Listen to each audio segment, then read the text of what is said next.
Kalau kamu masuk ke pusat data modern, kamu akan melihat barisan panjang rak server hitam dengan lampu hijau berkedip-kedip, kabel listrik tebal yang membentang di langit-langit, dan teknisi yang memasukkan baki logam berisi GPU ke tempatnya.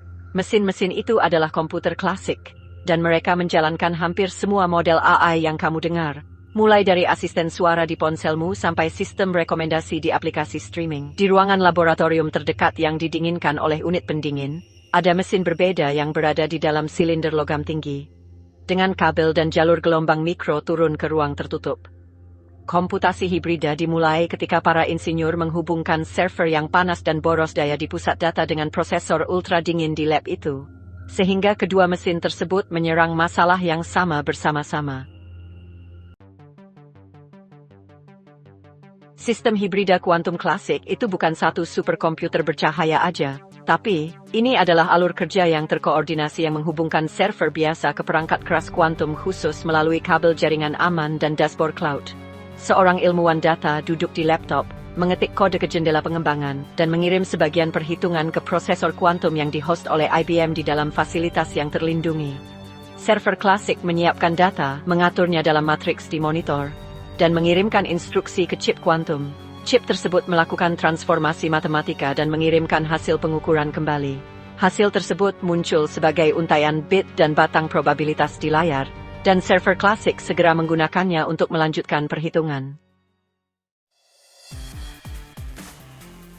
Alasan kenapa para insinyur membangun sistem yang terhubung ini jadi jelas saat kamu melihat dashboard pelatihan model AI besar yang diproyeksikan ke monitor dinding. Kamu akan melihat kurva kerugian yang perlahan menurun sementara barisan GPU di dalam rak logam menarik daya besar dan kipas pendingin berputar untuk menjaga suhu tetap stabil. Saat jumlah parameter naik hingga miliaran, pencarian solusi yang lebih baik bisa memakan waktu berhari-hari atau berminggu-minggu, dan ruang pencarian terlihat seperti pegunungan yang ditampilkan di layar simulasi, penuh dengan puncak dan lembah. Perangkat keras klasik bisa membagi pekerjaan di banyak chip, tapi algoritma optimasi masih bisa terjebak di lembah yang dalam dan berputar-putar di wilayah yang sama selama berjam-jam. Silakan berlangganan. Prosesor kuantum punya cara yang berbeda dalam melihat struktur matematika tertentu, dan kamu bisa membayangkan perbedaannya dengan melihat diagram sirkuit yang digambar di papan tulis. Daripada menggunakan bit yang hanya bisa 0 atau 1 di dalam transistor silikon, chip kuantum memakai qubit yang terbentuk dari kumparan superkonduktor atau ion yang terperangkap di dalam ruang hampa. Para insinyur di IBM dan peneliti di MIT mengirimkan pulsa gelombang mikro yang diatur dengan hati-hati melalui kabel ke dalam ruang itu, membentuk gelombang probabilitas di dalam perangkat. Saat sirkuit berjalan, keadaan kuantum membanyak kombinasi variabel secara bersamaan di dalam ruang tersebut. Setelah pengukuran, komputer klasik membaca deretan bit yang ditampilkan sebagai histogram di layar kontrol. Dalam siklus hibrida, mesin klasik menyesuaikan parameter berdasarkan histogram itu dan mengirimkan instruksi baru kembali melalui kabel jaringan. Kamu bisa lihat pembagian tugas ini di lantai perdagangan di bank-bank seperti HSBC, di mana para analis duduk di depan monitor yang penuh dengan grafik harga dan angka-angka yang berkedip. Model pembelajaran mesin klasik memproses data dasar historis yang tersimpan di rak server, sementara masalah optimasi portofolio mengisi lembar kerja dengan ribuan batasan. Subrutin kuantum dapat mengkodekan sebagian dari struktur itu ke dalam sirkuit, dan ketika prosesor mengembalikan hasil yang terukur, pemecah masalah klasik memperbarui alokasi aset di layar perdagangan. Solusi yang lebih cepat atau lebih baik bisa berarti perbedaan antara melakukan perdagangan pada saat yang tepat atau melewatkannya saat harga bergerak. Sistem hibrida juga muncul di laboratorium penelitian yang fokus pada simulasi molekuler, di mana para ahli kimia memutar model molekul 3 dimensi di monitor besar di samping meja laboratorium.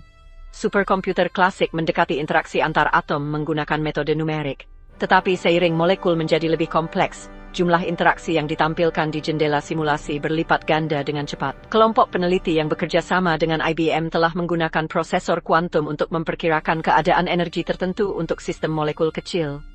Sementara klaster klasik menangani perhitungan di sekitarnya. Komputer klasik membangun modelnya, perangkat kuantum mengevaluasi sifat-sifat yang ditargetkan, dan mesin klasik memperbarui parameter yang ditampilkan dalam perangkat lunak visualisasi. Masalah utama yang ditangani sistem ini terlihat di dalam ruang perangkat keras yang penuh dengan panel listrik dan peralatan pendingin.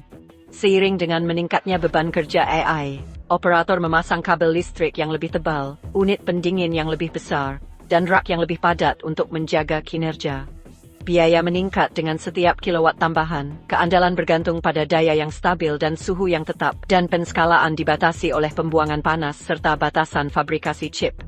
Dengan memindahkan subrutin yang dipilih dengan cermat ke prosesor kuantum, para insinyur berharap dapat mengurangi jumlah iterasi klasik yang diperlukan, yang dapat terlihat sebagai waktu proses yang lebih singkat dalam lock server atau jumlah putaran yang lebih sedikit pada bilah kemajuan pelatihan.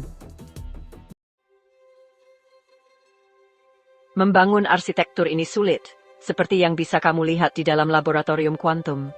Prosesornya ada di dalam kulkas dilusi yang didinginkan sampai mendekati nol mutlak, dan dipasang di atas platform peredam getaran untuk melindunginya bahkan dari langkah kaki di lantai. Qubit itu rapuh banget, dan gangguan elektromagnetik dari peralatan di dekatnya bisa merusak hasil pengukuran, yang kemudian muncul sebagai histogram yang kabur di layar pemantau. Para insinyur menjalankan rutin kalibrasi melalui konsol perangkat lunak dan menyelaraskan waktu dengan tepat antara server klasik dan perangkat keras kuantum melalui tautan jaringan yang aman. Saat sistem gagal, kegagalan itu langsung terlihat di layar dan dashboard. Sirkuit kuantum yang terkena dekoherensi bisa menghasilkan distribusi probabilitas datar, bukan puncak yang jelas. Dan pengoptimal klasik bisa menyesuaikan parameter ke arah yang salah, menyebabkan kurva kerugian di monitor pelatihan melonjak naik.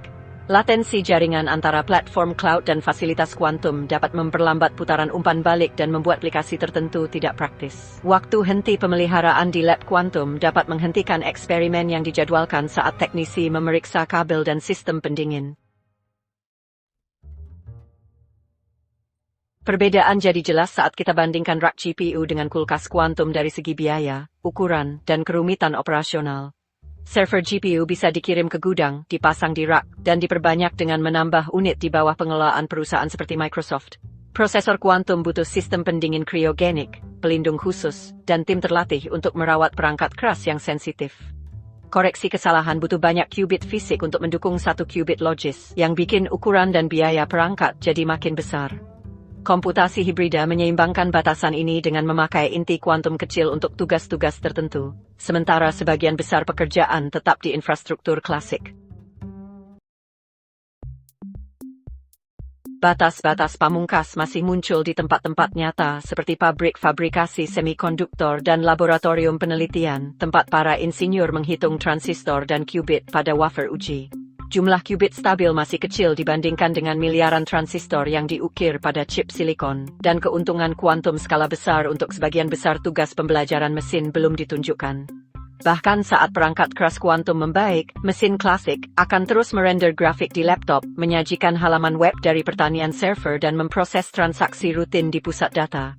Hibridisasi dapat mempercepat tugas optimasi dan simulasi spesifik yang membebani sumber daya klasik. Tetapi itu tidak menghilangkan kebutuhan akan deretan server yang berdengung di dalam fasilitas yang terkontrol.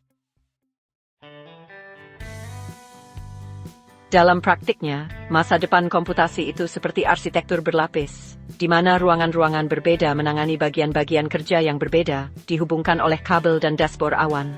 Seorang siswa di meja bisa menulis kode di laptop, yang mengarahkan sebagian perhitungan ke kluster klasik, dan sebagian lagi ke prosesor kuantum jarak jauh. Semuanya dikoordinasikan melalui panel perangkat lunak dan alat pemantauan. Sistem ini terdiri dari komponen yang terlihat seperti rak server, ruang kriogenik, saklar jaringan, dan layar kontrol. Dan ini mengatasi tugas-tugas sulit secara matematis yang mendorong batas-batas klasik. Tantangannya termasuk perangkat keras yang rapuh, kerumitan integrasi, biaya tinggi, dan waktu yang ketat. Batasan-batasan ini penting karena para insinyur, peneliti, dan pemimpin bisnis harus memutuskan bagaimana mengalokasikan anggaran dan merancang infrastruktur ketika mereka berdiri di depan rak server atau kulkas kuantum yang berdengung, dan mengevaluasi apa yang bisa dicapai setiap mesin secara realistis. Terima kasih banyak sudah menonton. Mohon suka dan berlangganan.